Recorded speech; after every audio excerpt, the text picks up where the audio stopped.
As many people that follow the podcast know, we're obsessed with disappearances in state parks. Tonight we visited one of our favorite states to cover, Arkansas, to cover two such cases. You're listening to the Mysterious Brews podcast, and tonight we bring you the cases of John Glasgow and Rodney Letterman.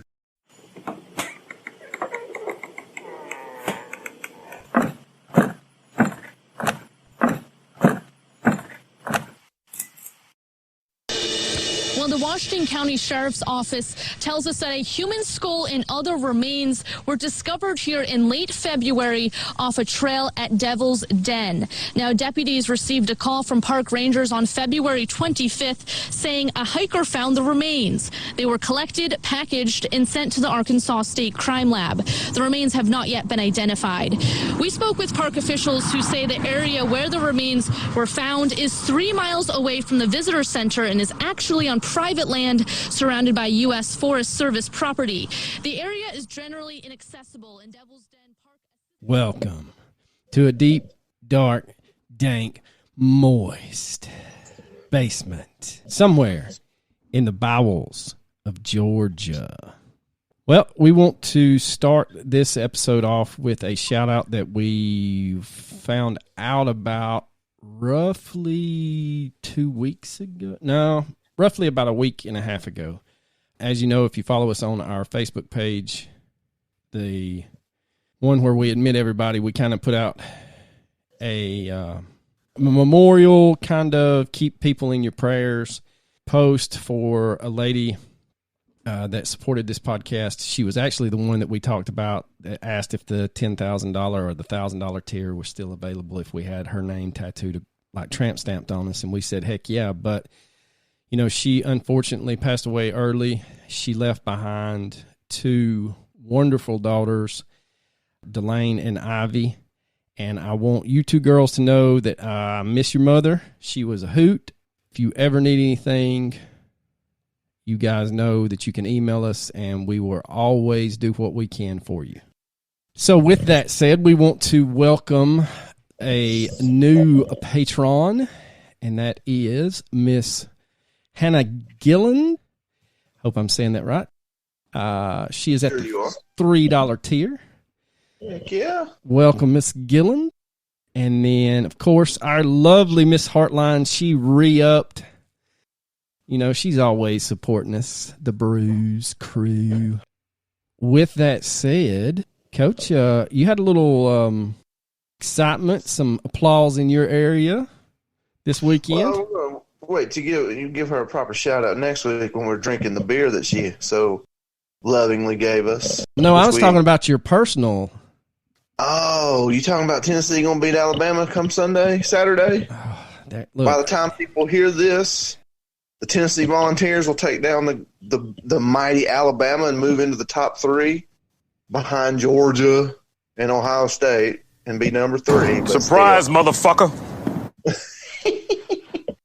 No, I was actually, I got promoted. I got a belt promotion. I went from purple belt in jiu-jitsu to brown belt in jiu-jitsu on Saturday, which by training this week, I found out that means that everybody just goes harder against you. I think that's what I've noticed from the skill level hadn't changed, just people just trying to beat you more. Yeah, so they can walk away going, I'll beat a brown belt today. Yeah, exactly. If anybody would like a Mysterious Brews yard sign, please let us know. I can get you one for the low cost of $30. No, I'm just joking. That'd be cool.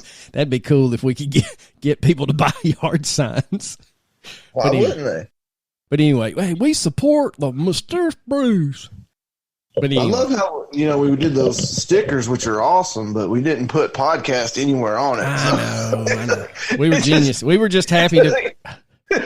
Doesn't give anybody any indication of what we are. It's just Yeah, we're just happy to have stickers at that point, and then we just kind of rolled with it, and so that's true. Maybe one day we'll update the logo, but probably not. All right, so that's enough of the Bills and Ills. Let's get down to it. Like Coach alluded to in the opening, we have a double doozy for you. And if anybody that's not from the state of Arkansas ever questions why we cover so much stuff from the state of Arkansas, is because in the entire world, I would say 40% of our audience is in the state of Arkansas. I would probably say it's higher, but anyway. I don't know, man. We covered those, Rebecca Gould and Janie Ward and a couple others, and just people really took to liking it, and we tons of feedback from the state of Arkansas. So we do, and there's some nice people out there in Arkansas. They always are good to us, and we appreciate everything we get from the great Diamond State. So we're going to start this double doozy off with John William Glasgow, and he was born in Nashville, Tennessee, to the parents of Fern Carroll Rosick and Thomas Cortland Glasgow. He was the youngest of 5 siblings. John would attend Nashville High School and graduate from the University of Central Arkansas with a Master of Business Administration degree in 1985, and somewhere along the way of getting his master's and his undergrad, he became a certified public accountant. Now, it is unknown to me how many brothers and sisters he has. It's not really been publicized. I know he has at least 2 brothers and 1 sister. One is a high-profile attorney in Little Rock that does some of the speaking for the family. In 1990, John was hired by CDI Contractors, LLC of Little Rock. CDI Contractors is an Arkansas-based firm that provides construction services all over the United States. It is owned partially by department store chain Dillard's Incorporated and the estate of co-founder Bill Clark. It has built or remodeled as many as 300 plus Dillard's department stores and put up some of Arkansas's signature projects, including Bill Clinton's Presidential Library and the Heifer Project headquarters. Now, Dillard's had estimated sales in 2014 of $432.9 million. That would drop drastically by the end of this case, but that is also due to people just don't go to the mall anymore. Oh, you should see the mall where I'm from, man. It is the most pathetic sights you've ever seen in your life. The one here is too. Dude, instead of tearing stuff down or anything, they just built walls where Sears and JCPenney's used to be. There's just a wall now. And I would love to go behind it to see the abandoned Sears for some reason. Oh, I'm the same way as you are. Pathetic, man. I mean, but I get it. Kids don't need a place to hang out anymore. Nope, everything's virtual, dude. I can never leave my couch and get stuff shipped to me, even my groceries if I wanted to. I know, right? In the summer of 1992, John would marry his high school sweetheart, Melinda, and the couple would buy a house on South Lookout Street in Little Rock, Arkansas. In 1995, John would be promoted to Chief Financial Officer of CDI Contractors, LLC. On January 26th and into January 27th of 2008, John would spend most of the weekend at the CDI Contractors office, which is located at 3000 Cantrell Road, because the company was under audit by Dillard's, the parent company, so John was making sure that all the books were in tip-top shape.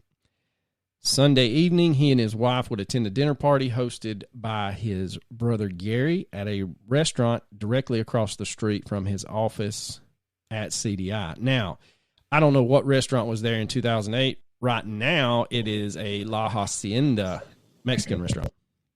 When the party ended, John and Melinda headed home, where John would fall asleep on the couch in front of the television, and Melinda would retire to their upstairs bedroom.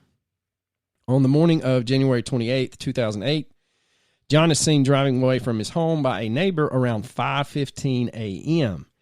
The neighbor would later state that he thought that John was just heading into work a little early. Fast forward to around 2:30 p.m., his wife Melinda is contacted by one of John's coworkers saying that he failed to show up for work that morning and they could not reach him on his cell phone. Melinda immediately starts to feel uneasy and calls John's brother Roger, asking him if he has heard from him, and when he says no, she asks Roger to come to her home. Once there, the two start making calls to John's friends and other family members, hoping someone has heard from him. It is around this time that the neighbor tells Melinda about seeing John leave the house around 5:15 a.m. Now, at 5:54 p.m., Melinda would file a missing persons report with the Little Rock Police Department. Now, do they take it seriously from the get-go? Because 12 hours is not typically standard procedure for missing persons, especially if you're an adult. They do and they don't. They respond the way I read in news articles. And here's the thing. Like we say all the time, the internet can be the greatest thing and the worst thing at the same time. Here's one of my biggest pet peeves. If you're an online newspaper, I totally understand you putting your back issues behind a paywall. However, if I click on a back issue, I should not get an error 404. I should get, to access this article, please subscribe for $2 a day. But no doubt. Every article that was released at the time of his disappearance is a bad link now. So I don't know. What I was going to say, and I'll just expound on that, was from what I can tell, they didn't really spring into action, but they kind of went ahead and come to the house. They take her information and then, put out a APB, I think, on his car tag. Or a BOLO, I guess, not an APB. Yeah. So when the police do arrive at the Glasgow home, Melinda points out that in John's office, there was a notepad, and he had written their bank account number and the combination lock to this home safe on it, which is odd because Melinda knew the combination, so why would John write it down? Nothing was found missing from the personal home safe, but Melinda is surprised that there is more money in there than she thought was in there. Now, on January 29th of 2008, John's gray Volvo SUV is found parked in the parking lot in front of Mather Lodge in Pettigene State Park in Conway County, Arkansas. Now, this is about an hour's drive from his home, and a tourist from Coach's favorite state, Tennessee, it's a good state, man, I'm telling you, had taken a photo, and in the photo, you can see John's SUV in the background. Now, the timestamp on the photo showed that his Volvo was at the lodge as early as 4:30 p.m. on September 28, 2018. I had read somewhere that a park ranger said that he had noticed it around 1:30 p.m. So basically, he's there before lunch, or by lunchtime, I guess I should say. When authorities get to the car is found unlocked. His work laptop computer, his company-issued cell phone, and all of his work credit cards are found inside his car. His bank account and cell phone records showed no activity on the day that he disappeared. His passport was left in his personal safe at home. Now, the Pettigene State Park Rescue Team would launch a 5-day search for John, and his vehicle was taken by police for processing. There was nothing at the car or at the lodge pointing to where John may have went off to. Conway County Sheriff's investigator Sonny Stover said tracking dogs may have found something, but the dog handlers couldn't tell if the scent was coming from John or just from his car. Quote, "It looks like he just walked off. The oddity is that John's Volvo had been forensically examined and found to contain what the lead crime scene investigator categorized as, quote, no fingerprints." Like none, not even his. Bingo. Yeah, that is definitely a crime scene then. That is not an abandoned car at that point if I'm in charge of that investigation. That is very indicative of someone wiping that entire car down. Yeah, I mean, no doubt. Do they declare it a crime, or do they just still consider it a missing persons? They were, at that time, considering it a missing persons case, and that little news nugget comes out much later. And I can tell you where the conspiracy theory rabbit holes go later, but I'm sure you can guess. But anyway, the Disappeared TV show does an episode concerning this case, and this case was huge on Web Sleuths. It already had, I want to say, three pages on Web Sleuths with news article links and everything at the time of his disappearance. And then it blew up. There's probably, 5 pages of people talking about the Disappeared episode and then expounding on what they thought about the episode. I did not watch it, but it is stated in some of those posts on Web Sleuths that in the TV show, that a server at a Waffle House in Russellville, Arkansas, was 100% certain that he had served John that morning. So authorities do their due diligence and bring search dogs out to the Waffle House, and supposedly the dogs hit on John's scent. Now, somewhere along this scent trail is a couple of hotels and motels and a gas station, and the dog hits at each one of those. Now, it is not really clear if those sites were fully investigated in the episode, but according to John's brother, police did go back and investigate, and no one matching John's description was said to have stayed at the motels or was seen inside the gas station. Now, my question there is, it's 2008. While the security cameras could be very grainy, like taking pictures of Bigfoot, there should have been some kind of security footage at the hotel, motels, and the gas station. And if I'm not mistaken, most Waffle Houses now have security cameras showing the register. So you would think somewhere along the line there's video evidence of him being there at some time during the week. Surely to God there is. You would think. But it depends on how long do they keep that footage. I mean, if I would say that they probably run it on a loop. If you come in with a gun, they're going to save that footage, but they're not going to save footage of random ass people for very long. There's really no point in it. That is ridiculous. I don't know. I wouldn't say ridiculous. I guess it's something to ponder is what are they? In 2008, they're going to be digital, but like you said, what's the time frame of recording over it? But anyway, it soon comes to light that John was said to be in a, quote, strained relationship with the executives of Dillard's Incorporated. Along with other CDI executives, John was in negotiations to purchase half of the company, which became available after the death of the company's co-founder, Bill Clark. When Mr. Clark passed away, Dillard's had the option to buy his shares, but it was in discussions of letting CDI employees buy Clark's shares instead.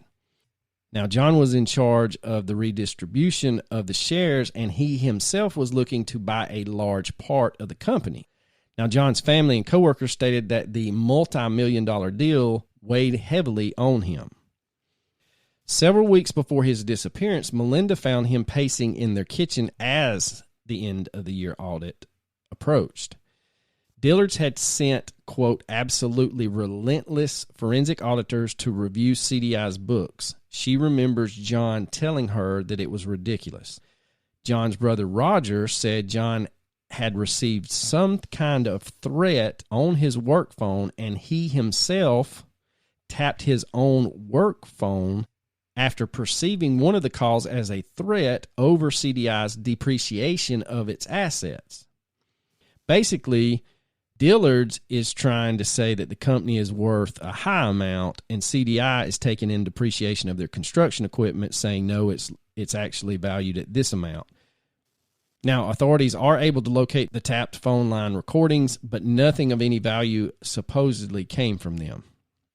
Now, Roger said his brother appeared to be happily married, so the rumors or marital problems kind of was thrown away. What was not divulged is whether or not they polygraphed his wife, Melinda. I don't know. I don't see why they wouldn't, though. I mean, right. Unless she didn't let them. But you would think that they would have in some kind of article that she refused to polygraph, which would have been a huge stink, but you don't see anything about her basically being investigated and ruled out.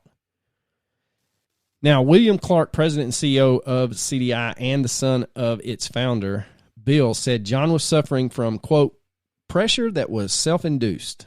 The people buying in were obviously about ready to take a big financial step, and John felt personally responsible to make sure that everything went well with the deal, end quote.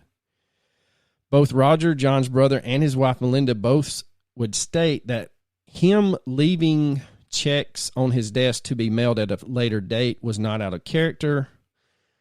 What was out of character was finding his car unlocked with his laptop in it, since it was his work laptop.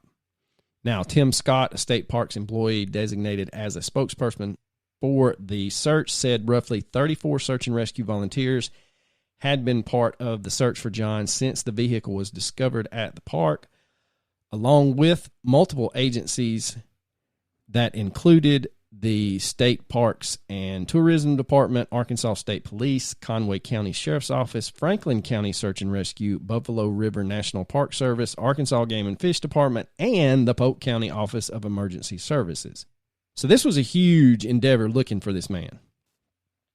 Now, Mr. Scott would go on to state, quote, "There was no indication that anyone else was with John Glasgow and no way to know whether he had come prepared for camping.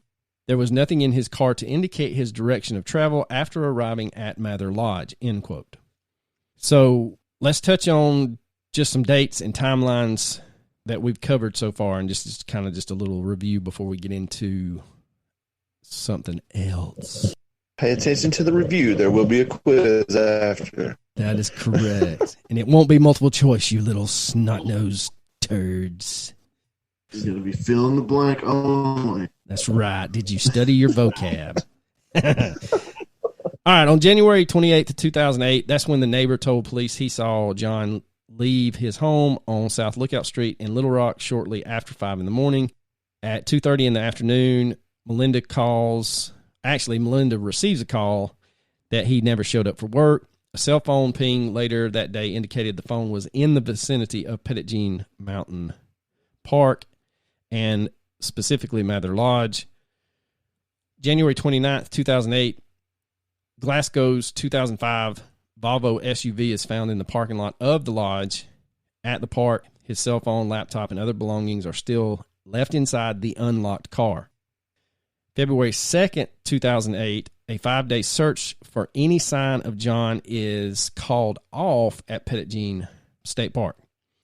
February 8th, 2008, the Glasgow family offers a reward of $5,000 in the case. The amount would later grow to $70,000 and was as high as $100,000 in May of 2009. February 29th of 2008, Melinda releases a copy of a letter her husband had written 3 days before he disappeared. It refers to tensions between executives at CDI and Dillard's CFO, James Freeman. Quote, "For Freeman to come down here and say we are dishonest hurt us to the core," it reads. It goes on to say, "We have never been so offended in our lives." The letter suggests that Glasgow had actually written the letter intended for Dillard's CEO, William Dillard. The letter was actually addressed to William Clark, the CEO of CDI. John was offering an example of what he would say to Dillard.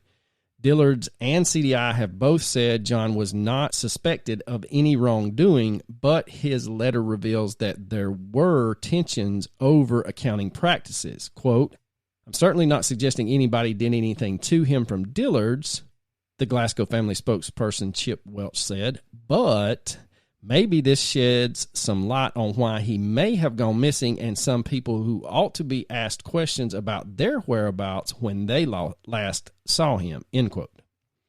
So there's basically no trace of John after this initial finding of his vehicle at Petit Jean State Park. On February 2nd of 2011, Melinda files a request with a Pulaski County Circuit Court asking that her husband be declared dead so the family can begin moving beyond the pain of his disappearance.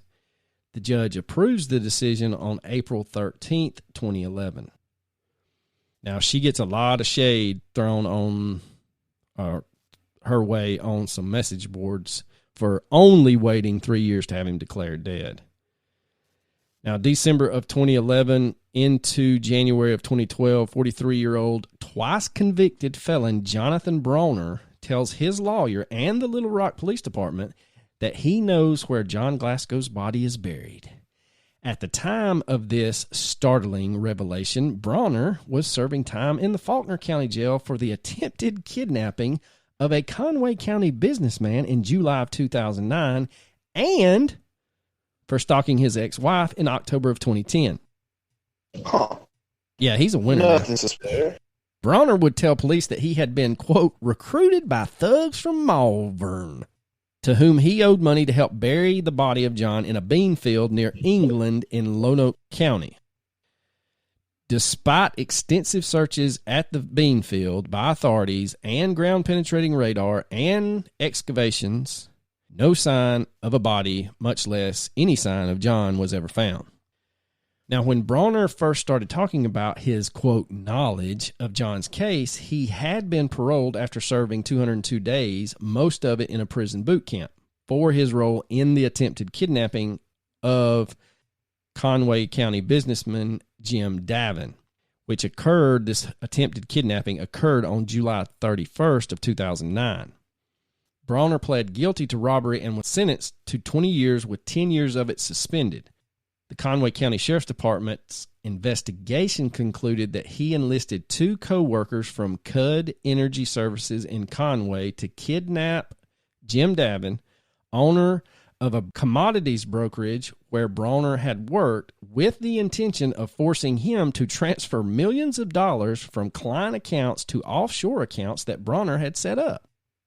He may have watched one too many movies. One of Bronner's henchmen, J.C. Chapman, was fatally shot by Davin's stepson during the attempted kidnapping. As Coach says, play stupid games, win stupid prizes. That's right. The other henchman, David Newkirk, is serving a 20-year sentence for attempted capital murder and attempted kidnapping. This is just a bumbling case of someone not thinking things out. Anyway, in October of 2010, 4 months after being paroled, Bronner was arrested for stalking his ex-wife, who testified that he had told her about helping bury a body. After being convicted, Bronner started trying to use his claimed knowledge of John's case to improve his situation. Now, according to Bronner's attorney, Frank Shaw of Conway, who told Arkansas Business Online, quote, he maintains even today that he has information. He passed this information on to the Arkansas State Police and even passed a polygraph exam conducted by the Arkansas State Police concerning the location he identified.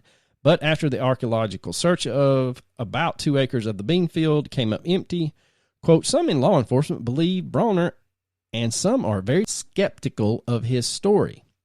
No immunity or plea bargains were offered to Bronner in connection with John's case, his attorney would say, and that would stall things coming from Bronner. I can just imagine how that went down. Look, son, we done went out there to poor Johnny's farm, and we done dug up his soybean patch because your dumbass said there was a body out there. We've spent millions of dollars and countless man hours out there, and we ain't found a damn nickel. Now, you telling me you lying, or you telling me there's a body out there? Maybe they were in cahoots and he just got his buddy's soybean field plowed for free. What's that old joke about his dad? Dad was too old to get his garden tilled, so he called the DEA and said that he saw somebody burying pot out there. Yeah. That would be even funnier. But anyway, oh my God, I never thought about that, man. That would be awesome. Hey, man, what'd you do? I'm serving 20, but I got my buddy's farm plowed up. And I got some extra commissary. It was a win-win. Oh, man. So Bronner is sentenced to 10 years for stalking, which was a violation of his parole from the first time he was in jail, and the terms of his suspended sentence on the robbery conviction of the Davin kidnapping attempt. The stalking conviction, of course, is under appeal, but Bronner was returned briefly to Conway County, where he came away with an additional 96 months. Quote, he's serving his sentence and being very patient, but he wants out as soon as possible, just like everyone else in prison, his attorney would say. Unless you're that guy from Shawshank Redemption that hanged himself once they let him out. Yeah. Poor Brooks. R.I.P. Brooks. So on March 11, 2015, 7 years after John disappeared, skeletal remains were discovered by 2 hikers at the base of a cliff about 150 yards off Red Bluff Drive in Pettigene Mountain State Park. The remains were found within a mile of where John's vehicle was last parked, along with a wallet containing a driver's license and a credit card. See, that's strange to me because the search was extensive. How did they miss him? It's possible that he wasn't there the whole time. Correct. That's the underlying theory is he was not there the whole time. They're saying that where he's found is approximately a mile as the crow flies, but it is a very remote area that is rocky and below a bluff that has no visible maintained trails or roads. So unlikely they missed him, but it's very possible. I mean, clearly, if he was there the whole time, they certainly missed him. But I don't know, man. That's just weird. Now, when you look at where his remains were found, it is plausible for someone to, quote, have fallen off the cliff and not suffered any head trauma, because when they find his skeletal remains, they are adamant that there was no damage to his skull. Yeah, no gunshot wound to the skull, no cracked skull, nothing at all. That is very, very strange if it was a suicide in that situation. See, and that's where it seems unlikely if you are, quote, falling from such a high cliff, your skull's not going to have some kind of trauma to it. Since Mythbusters is no longer in production, we can't throw their dummy off the cliff to see if he cracks his skull, but we may never know what the truth is. On March 12, 2015, the human remains were positively identified through dental records as belonging to John Glasgow by the Arkansas State Crime Lab. Like I said, the examiners found no trauma to his skull. They did not find any cause of death that could be determined from just the skeletal remains. Now, what comes out later is that John was considered by many forensic accountants to be a whistleblower. Now, allegedly, John found out that Dillard's was hemorrhaging money. Since CDI was half owned by Dillard's and Dillard's half was about to be bought out by the employees of CDI, giving them full ownership, Dillard's panics, and allegedly there are threats from Dillard's chief financial officer, Freeman, that are so intense, that's why John taps his own phone. Dillard's then sends out the auditors trying to find any excuse to get rid of John since he is the CFO of CDI, but they can't find any irregularities and even tell the president of Dillard's that CDI's books were, quote, immaculate. Then, mysteriously, John goes missing and the ownership change goes south, thus protecting Dillard's finances. If you always follow the money, there's some weird shit that you find. Now, keep in mind that the audits began after the second half of the founding partners passed away and his son was automatically moved into his father's position. The estate shares were what the Dillard's execs were after in order to have full controlling interest instead of the pre-death partnership. John was leading the efforts of the CDI higher-ups to purchase the shares, something Dillard's was not happy with. After John goes missing, the son branched off and started his own company, taking a large number of CDI employees with him and disassociating the family name with Dillard's altogether. Then, a couple years after John's disappearance, Dillard's had to restate their earnings, which was a reduction of net income by the tune of approximately $7 million. So it don't look like if Dillard's had a hand in trying to unalive John that it worked out in their favor. Now, take this for what you want, but a blog on the website upstartbizjournals.com stated the following. Bill Clark II was impressed by John Glasgow and recruited him to work for CDI.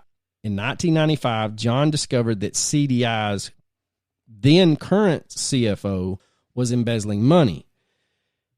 Clark fires the current CFO and prosecutes him. John is then in turn promoted to chief financial officer.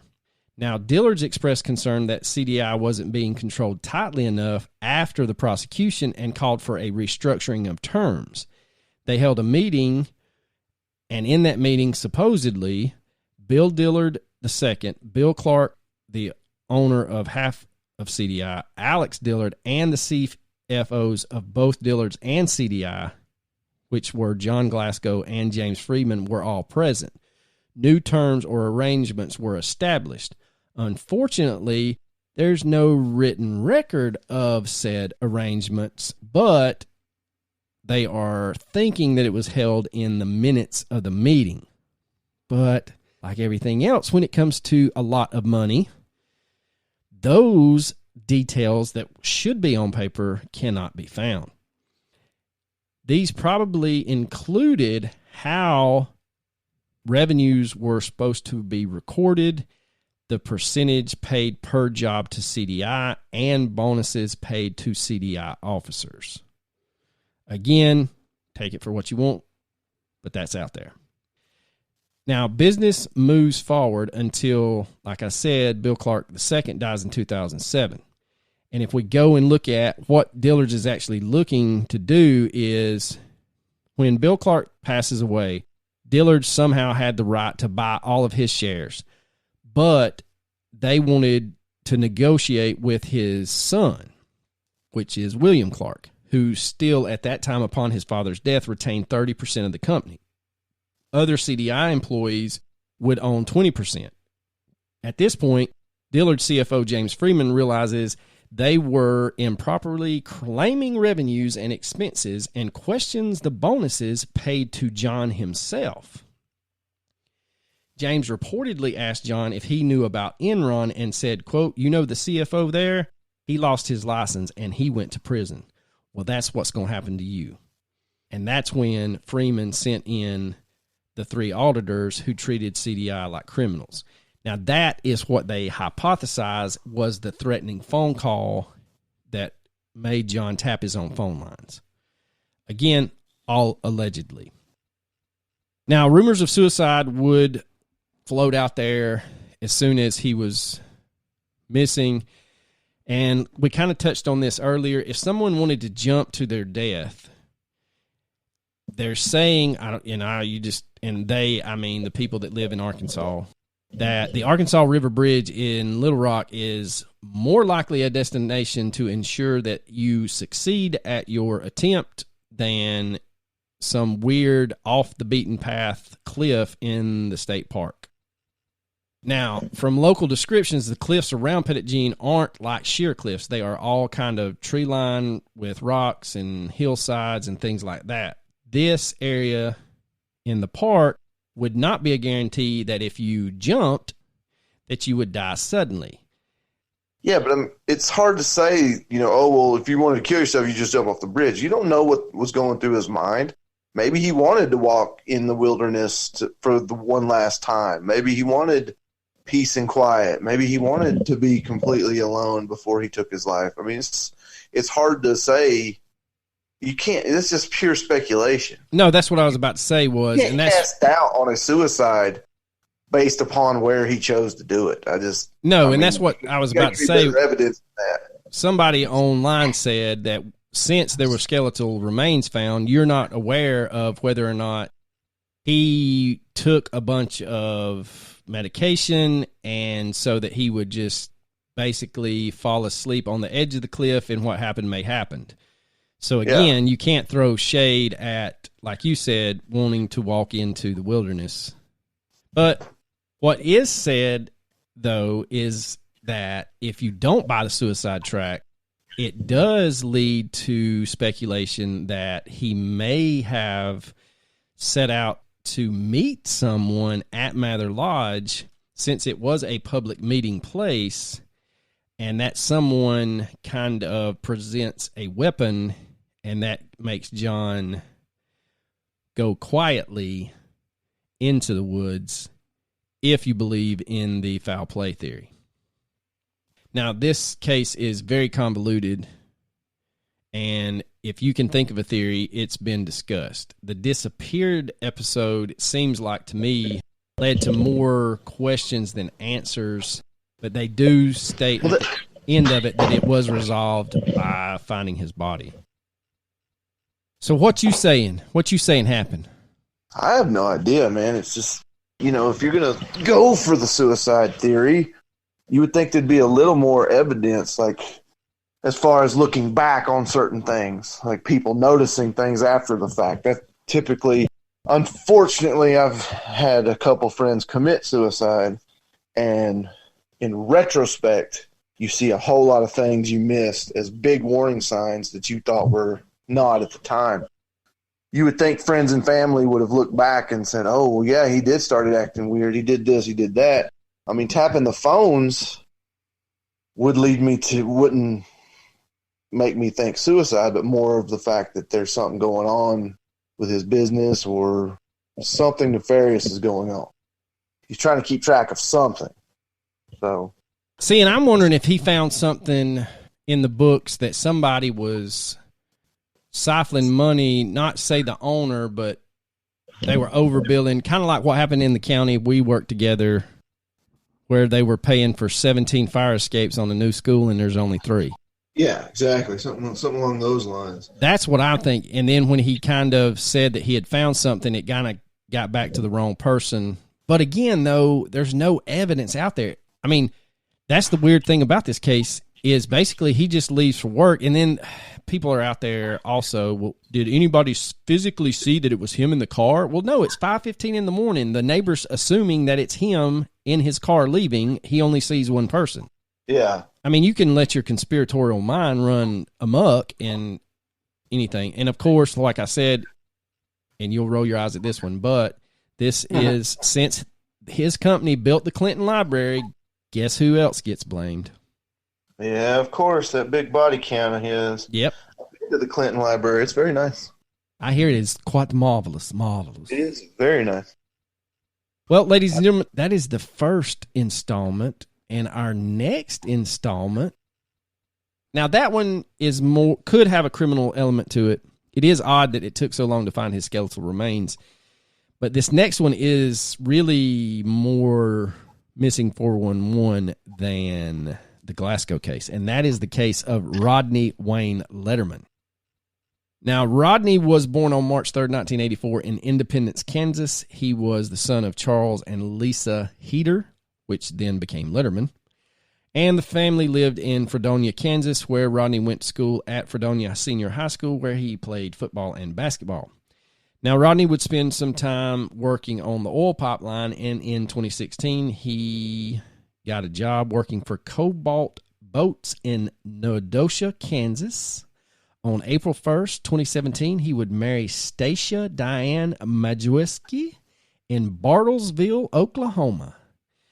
Around the same time he gets married, he gets a job working for the Hilton Garden Inn in Bartlesville. Now, located in Washington County near West Fork, Arkansas, is Devil's Den State Park, a 2,500-acre wilderness that is an attraction for tourists and outdoor enthusiasts. The park is known for its picturesque picnicking, camping, and hiking destinations. There are mountain biking and horseback riding trails. People who utilize these trails can see numerous sandstone caves, bluffs, ravines, rock shelters, and crevices that dot the area, as well as hunt for fossils, of which there are many. This can't be a missing 411 case because Devil's Den is a state park, not a national park. Oh, but if you're a true believer in the missing 411, you'll know Mr. Politis does not like anything with the word devil in it, and it is cause for investigation. See, naysayer. I say nay. I know you do, but it's not going to do you any good. Now, Rodney was an avid outdoorsman who loved camping, fishing, gardening, and hiking, and he decided he was going to go with a buddy of his to Devil's Den State Park. So on Sunday, August 28th, 2017, Rodney sets out with his friend to hike the Butterfield Trail in the Ozark Mountains of Arkansas.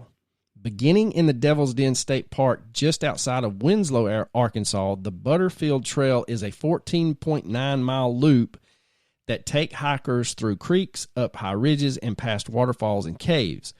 Though several miles of it are located within the state park's boundaries, the majority of the trail loops through part of the rugged Ozark National Forest. So get you some of that, you naysayer. Hey, if the only thing I know about the Ozarks is that show on Netflix, so there's a lot of drugs going on. It must be true. A lot of drugs. Just a lot of drugs, a lot of money changing hands, Mexican cartels, people getting shot. It's crazy out there. It's like the Wild West. Now, the two friends camped in the park the night before after making the 3-hour drive from Bartlesville. According to his wife, Stacia, Rodney suffered from high blood pressure, needing daily medication, and told her he had not been feeling well before leaving on the trip. Around noon, Rodney and his friend had only gotten about a mile from their vehicle before he sat down to rest, and depending on which source you read, he either stated that he was not feeling well or he stated that he was having a medical emergency due to his blood pressure. And he had forgotten to take his pill that morning. So his friend tells him to sit down, and he returns back to the car to get Rodney's blood pressure medication. But when he gets back to where he left Rodney's gone. Now, Rodney was carrying a 1.5 liters of water, but no backpack or camping supplies, allegedly, when they started the hike. A source at the Parks Department said he did not have a lot of hiking experience, but no one knows where this source at the parks got their information. Again, depending on what articles you read, either the Butterfield hiking trail is either well-traveled or nobody travels it due to the difficulty rating of the trail. Now, this site, alltrails.com, rates it as difficult, with many users noting steep and rocky terrain, confusing trail intersections, and a boatload of deer ticks in the summer. Cell service is also limited to non-existent in most areas of the park. Now, Rodney and his friend go in August, which is probably the worst time to be anywhere in the South. But this time that they're there, it's not humid and hot, but the trails are overgrown and the bugs are out in force. It was actually unseasonably cooler, but I digress. Maybe Rodney and his friend didn't think the trail would be that difficult, but coming from Oklahoma, where most hiking trails out there is relatively flat hiking, the difficult rated trail with known elevation increases is and can be surprising to novice hikers, especially considering that Rodney was not feeling well before he left and was having blood pressure issues. Is just a recipe for disaster. Now, like I said, the weather that day was not super hot. The high was 86 and the low was 60, but the humidity was up above 75%. Again, he was only carrying 1.5 liters of water, which is not enough if you're planning on hiking the length of the trail in those conditions. One user on alltrails.com stated that while they completed the hike, they consumed 7 liters of water. Now, the Butterfield Trail runs along the east side of the park, coming close to Highway 74, crossing it at one point, then it seems to loop back west following the creek. Now, search and rescue teams would scour the area on horseback ATVs, on foot, deploy drones, tracking dog teams were deployed, and in all, this search included 127 workers and volunteers who searched over 4,000 acres, which is roughly about 6 square miles, in and around the park for 7 days. Rodney's cell phone, his cell charger, and a flashlight were discovered during the search, with Arkansas Online reporting that the cell phone was found at a primitive campsite, which there are several along the trail. By September the 6th of 2017, the search was scaled back. The assistant superintendent of Devil's Den Park, a man you may remember from our previous story, Mr. Tim Scott, said that there had no reason to suspect Rodney was in danger. Quote, "Until we find evidence that leans to that, we're still looking for him alive. Other than the phone, the flashlight, and the phone charger, nothing else has been found of Rodney's," end quote. Basically, there's nothing else that comes out about Rodney's disappearance until roughly a year after he went missing, when Lieutenant Brett Hagan of the Washington County Sheriff's Office told KNWA Fox 24 on September 19th, 2018 that, quote, "We have analyzed the phone and it has given us some leads, but we still have not been able to locate Mr. Letterman. At this point, we still do not know if something happened to Mr. Letterman at the park, if he got a ride out of there from another friend, or if there's foul play at play. We really can't answer that at this point. There's not enough evidence to suggest any of that has happened," end quote. Now, Hagan said that the case was at a standstill, so they're turning to the public for helping solve the case. Quote, "We have stalled with investigative leads, and we would love to have some more leads. Only people who know intimate details about the case or are witnesses know what may have happened. We simply ask that if anyone has any credible information that they contact us. Help us develop new leads so we can get everyone closure for this case," end quote. That's just crazy. Crazy, man. Yeah, because the way it looked, they were a mile into the trail, and I actually got on Google Earth, and we'll get into this, but they were a mile into the trail, so if he sits down, you're talking... If I think you're having a medical emergency, I'm not just doing a regular walk, which I can walk a mile in under 20 minutes. So I'm kind of not technically running, but I'm getting there as fast as I can. Then I'm definitely running back to you. Dude, it takes me 20 minutes to run a mile. But I can do it, though. I mean, don't get me wrong. I can do it. It's just going to take me about 20 minutes. Oh, man. So on February 25th, 2019, a hiker discovers a human skull off of a trail in Devil's Den State Park. Washington County Sheriff's officers respond to the site, and a cursory search turns up more human remains. The remains are collected and sent to the Arkansas State Crime Lab. Now, the state park would tell KNWA Fox 24 that the area where the remains were found was just 3 miles away from the visitor center. The property where the remains were found is actually on private land that is surrounded by the U.S. Forest Service property. According to Assistant Superintendent of the park, Tim Scott, he was surprised that the hiker that found the remains was even able to access that area due to the terrain being so rugged. Quote, "As remote as that area is, there might be some hunters go in there and a few hikers, but that location doesn't get much foot traffic or even four-wheeler traffic." Park officials did go back and look over the search records for when the initial search was performed for Rodney and found that the area where the remains were found was searched back in 2017. Officially, on March 27, 2019, Kelly Cantrell of the Washington County Sheriff's Office released a statement to the media stating that the skull and the remains recovered in February of 2019 was that of Rodney Letterman. She went on to state that there is no indication of foul play at that time. Now, if you get on Google Earth and search for the Devil's Den State Park Visitor Center, and then if you watch, there's a little news clip of when they found the remains. And they post a map. If you pause the news clip and then get on Google Earth, you can see that from where his friend left him to the visitor center, now this is a direct shot, is just under a half a mile. And the thing is, if you come off the trail, it comes into Lee Creek. And if you follow that creek downstream, it goes right to the visitor center. Now, from where his remains are found to where he was left is basically 3 air miles east-southeast of his last position. So if he walked this distance, he would have had to cross Lee Creek, cross Highway 74, and cross Blackburn Creek. Now, both creeks are fairly shallow and could have been dry at the time Rodney disappeared. However, when you find a creek bed, you can follow it to water most of the time. Now, there had been rumors that Rodney staged his disappearance and started a new life because where his friend left him is less than a mile to the highway.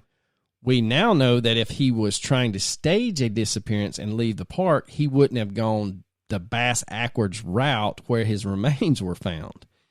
It makes no logical sense. He could have crossed the highway right there off the trail instead of the convoluted straight line path they assume you would take if you were just plotting points on a map.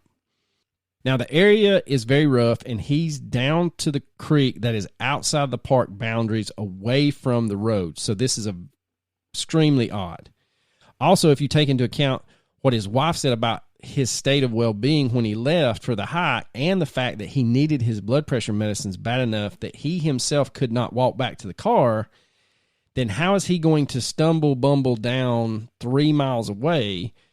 Now, people answer that question with, well, scavengers take bodies and then rains and snows. And I understand that, but when they found the remains, they did not state that it had been scavenged. So if scavengers had taken his remains to that 3 mile outside to that 3 mile point, I don't think a bear's going to drag a human body 3 miles before it consumes it. No, there's no point. It's a bear. Bear can eat whatever it wants, whenever it wants, and wherever it wants. And it can shit in the woods. That's true. I heard about that. He asked the rabbit It is free to do what it wants. He asked the rabbit if shit stuck to his fur. The rabbit said no, so he wiped his ass with him. Oh, man. There is also issue with Rodney's backpack, or the lack thereof. According to authorities, the friend that Rodney was with produced a picture, a selfie, which now this friend has never been identified. And in the picture that it was released, you just see the top of his forehead. But this picture is showing Rodney and the friend right as they're about to start on Butterfield Trailhead. And in that picture, Rodney is clearly wearing a very large backpack. Almost all the information that I could find stated that he only had his water bottle, his phone, a flashlight, and a charger with him at the time of his disappearance. So where the fuck did his backpack go? Are we confirmed that that picture was taken that same day? It's just time-stamped, and the friend says that that's... okay, so it is time-stamped and everything. Yep. Oh, that's very interesting. Yes, and...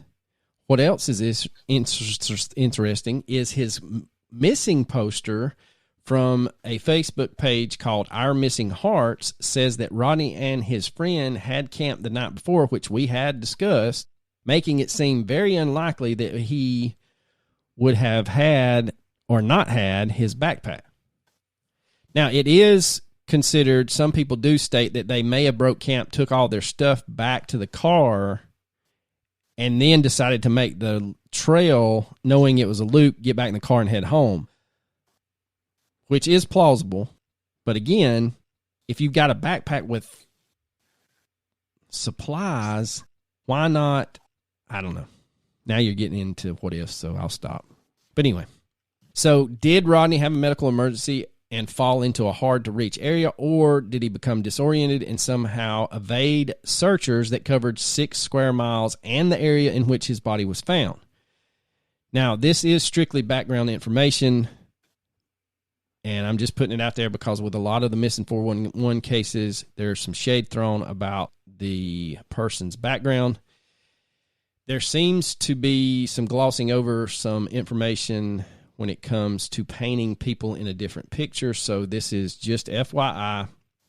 I don't think it has anything to do with his disappearance. I think it has to do with him working on the oil pipeline. But, however, whichever way you want to slice it, he did have a drug conviction and subsequent probation violation in Kansas on January 16th of 2016. There is nothing else out there about those convictions. The probation violation I was able to find, and that was a misdemeanor. I don't think it has anything to do with it. Like I said, he was working on the oil pipeline, and there's some rough cods out there. So, I mean, and he was young back then when he was working on the pipeline, and it sounds like that's when, after that arrest, is when he got his job working for that Cobalt Boats in Neodosha. So, there is zero theories out there about this one, because he's missing for 3 years before he's found. Is that right? Yes, 3 years. Yeah. Just 3 miles from where he was left and a half a mile, let's just say for the sake of an argument, if he walked back down the trail and his friend did not overestimate, he's a mile and a half from the visitor center and could walk a creek bed, so it's not hard walk. What is said is that he could have been disoriented if he didn't take his blood pressure that morning, his blood pressure medicine that morning. But the way that one of the articles stated was that he kind of just passingly said, oh shit, man, I forgot to take my blood pressure medicine last night. So I don't know if he was really having a medical emergency or if he was just one of those things, damn, I forgot to take my medicine. I guess I'll take it when we get back. And that's when the friend said, well, shit, we're just right here. I'll just run back to the car and you sit down. I'll be right back. Yeah. Because I feel like if it was a medical emergency, not only would he have went to get the blood pressure medicine, he would have also gotten a first aid kit, which if they were camping with those large-ass backpacks, you know they're going to have. And he would also have raised alarm to anyone that he could see on the trail. Now, on Reddit, there are a lot of people that are from the area or have hiked Butterfield Trail, and they said that it is one of the most piss-poor signed trails in the park. That there was a couple that posted on there that they had actually taken the wrong trail and didn't realize it until they came to a fork where there shouldn't be a fork on the map, and then backtracked and found another couple who had made the same mistake they did and convinced them to turn around. They did say that the park, after Rodney's disappearance and subsequent remains were found, that they did go in and clean up those trails and put better signage out. But, again, this one is more missing 411 because, he's within 20 minutes, he's gone. And I mean gone, crossing 2 creeks and a highway, gone. If he walked straight to where his body was found and passed away. Yeah, just implausible. I mean, almost implausible that you get that far. You could do that in that short amount of time.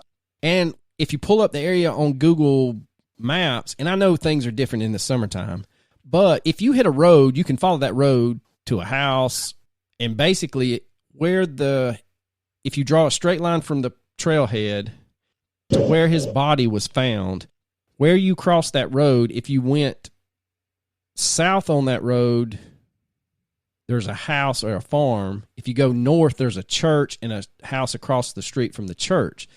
So it's not like he was out of touch with civilization. There was plenty of, I guess, help readily available. But again, with all these missing 411 cases, nobody knows what the fuck's going on. So, ladies and gentlemen, that is the cases of Mr. John Glasgow and Mr. Rodney Wayne Letterman. Coach, what says you? Man, I got nothing, dude. It's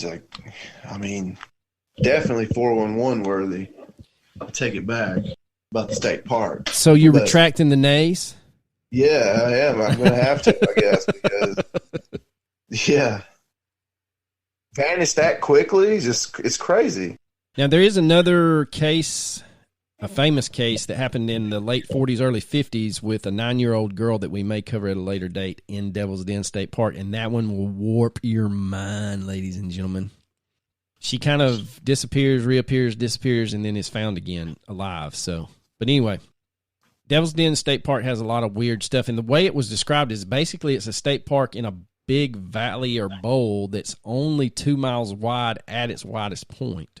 So, very odd area indeed.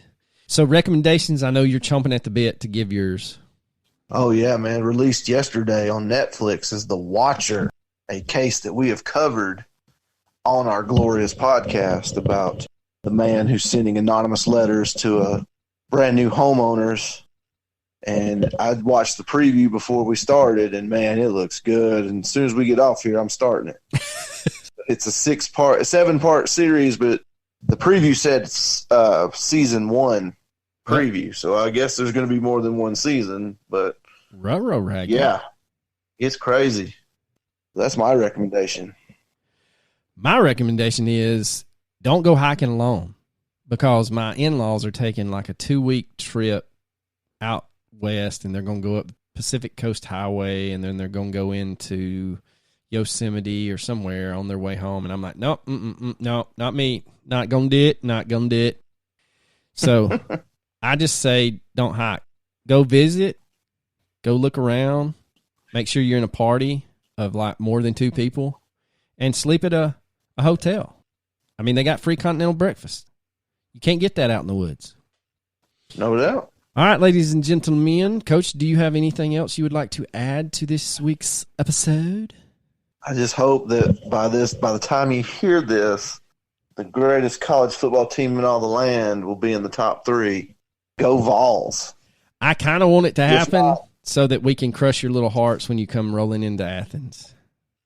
But oh no, not we'll see. All right, ladies and gentlemen, deuces.